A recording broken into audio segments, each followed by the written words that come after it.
Hey there guys, sorry, and today I'm bringing you something I've been working on for a while in the Lord of the End Times himself, the Everchosen Archaon. Now, I've been a big fan of Archaon for, God, I think since I first started in playing Warhammer Fantasy Chaos. He's a guy I absolutely love all of his fluff and books and that have been right about him, and I've always bought his newest model. So I have his the Games Day special of him on foot. Obviously him on his demonic horse. Now his newest iteration, of course, on the now sort of mutated horse. It's still Dorgor, of course, underneath all the new chaosy spawn stuff that's now grown around it, and it's something, like I say, it's something I love. The fact that Archaon decides that he's not going to take Demon Hood, but he's actually going to put it into the beast he rides, so that it gives that effect of control over the gods, kind of thing, or control of the demon.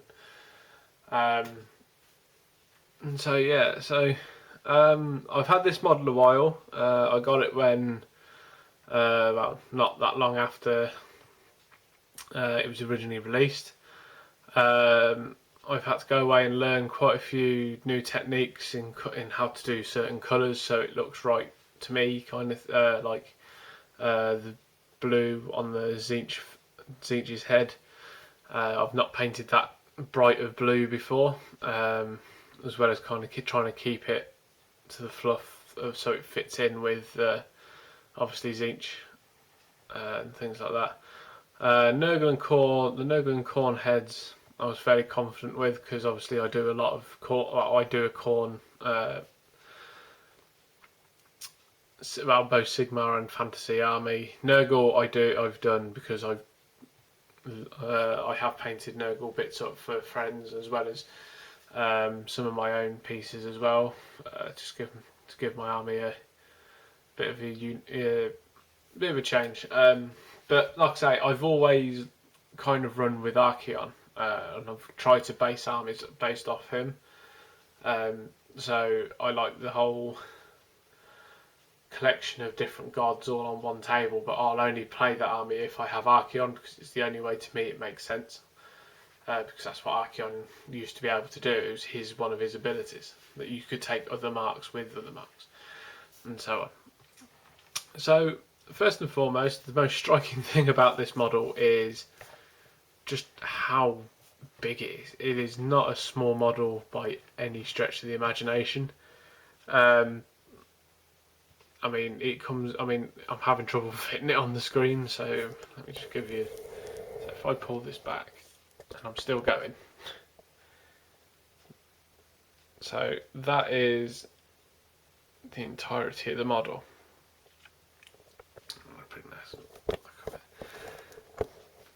Right, so let's give you a quick spin round. So, as you can see, it's absolutely full of detail. The scales and stuff on the back, this whole bat-like, and it is like the whole bat in look to it.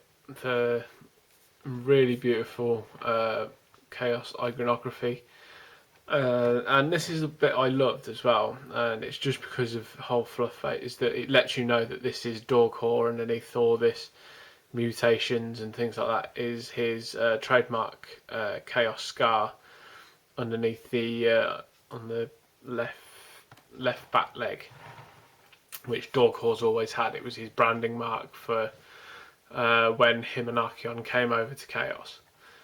So for anyone who doesn't know the story, Archaon was a former warrior priest for the Empire, who has an original name which I can't remember off the top of my head, but it is in a White Dwarf, and also one of his books. And basically he chose Dorgor as his steed from the Empire, which was like he was a naturally big horse anyway. He was it was naturally a big horse. In terms of his power, his muscle power and stuff like that. And then when Archaon chose to go to Chaos, he requested that his horse come as well. And it's a really cool story, and I suggest going finding it out. But anyway, now that he's essentially one of the Chaos Gods, and I really don't care if people want to disagree with me on that, the way he now is, he is essentially the fifth Chaos God, or sixth if you want to include the unnamed one. But the whole transition from fantasy through End Times into Sigmar, the fact that he's now gone from just your the chosen of the gods to now being almost equal with them. He's bested the gods' own champions, which is basically what these three are. He killed the three champions that were put in front of him of the three gods, and I'll get to Slaanesh in a minute. And basically bested them, and then absorbed the demonhood powers into Dorkor, which then gave obviously Dorkor his now unique look of the three-headed beast. Slaanesh is gone missing, quite literally, which is why there is no Slaanesh champion to be added to this. But although there is still the Slaanesh symbol on the shield and on Dorkor's breastplate, so it's almost like Slaanesh went, yeah, it can't be off. But yeah, the other three gods were a bit wary of Archaon's power, and now he is the realm god, essentially. So let me just bring you in just a bit closer, so get a bit of a closer look. So Archaon himself is an absolutely astounding model. I mean, he stands taller than any Chaos Warrior that is out there. He's a good shoulder height taller. So even if you wanted to, I mean, it's a plastic model. So even if you wanted to make a foot-mounted Archaon model out of this, you could quite happily do that, and he would still be monstrously tall. But yeah, I love the way his armour looks now. Still reminiscent of obviously his old armour, but you can see how it's kind of warped and changed with him. The shield now has a spell eater rule, which is granted to him from Tzeentch, as well as things like that. So, but yeah. So one of the new techniques I was talking about as well was the sword. Doing this flame fired effect on it is something I've not done before. But I think it's come out looking quite well. It looks a bit more impressive on the vid, because obviously it kind of auto blends colours. But yeah, it started off as Mephiston red, and then it's just basically built up through the oranges up to it's not the brightest yellows on the very tips of the blade, but I think it's Uriel yellow. I think that mainly is.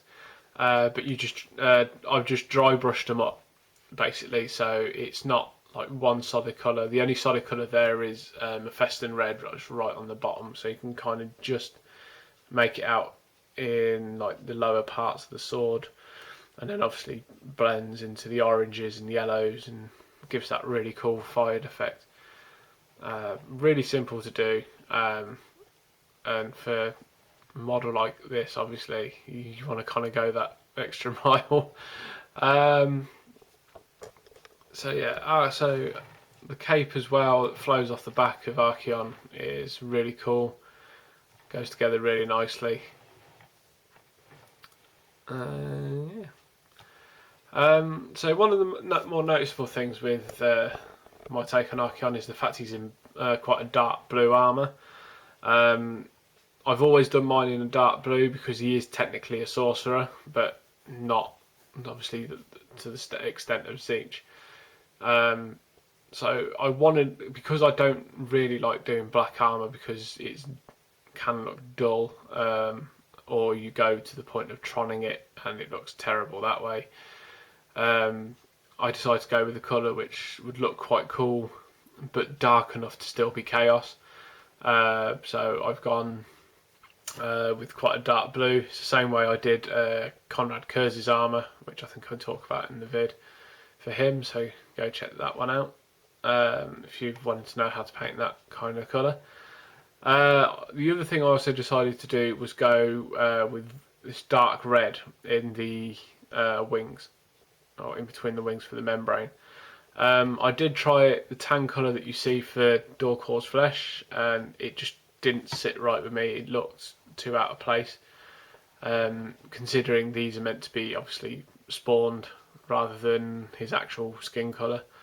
So I wanted them to make it look like they're, well, demonic basically. So I thought going with a really cool dark red would look really nice, and then kind of beat him up a bit. So then you got like obviously the skulls in between, in the muscle fibres and things like that, defeated enemies. And yeah, Nurgle was really easily done. The way I painted Nurgle was Castellan green, Castellan green base, and then Elysian over the top. Then dry brush it, then wash it with Athonian camo shade, and then just very slightly bring the highlight back up with Elysian, and then picked out all the ripped bits of skin and rot and everything else on him, which that's a nice juicy bit just in there. With Mephiston red as a base, then put Blood for the Blood God over the top, and then just added in a bit of Nurgle's rot into them to give them that really disgusting pus-filled blood wounds kind of thing. Tzeentch was a base of just building up blues. So start with Macragge, then go up to Calgar, and then it's the Templar blue, I think it is. Really bright blue. Yellows are like just a couple bases. So I think it's Uriel base, and then just keep going until it's the kind of yellow you want, and then give it a wash of Earthshade. I think it was the one I gave it. And then obviously just built up the purples for the mouth and gums. Khorne is just how I do my crimson red, so Mephiston followed with a wash of Earthshade, and then just picked up the reds again with Mephiston, then used Wild Rider red to highlight it, and then give it a wash of Crimble crimson, and yeah, it comes out looking really good.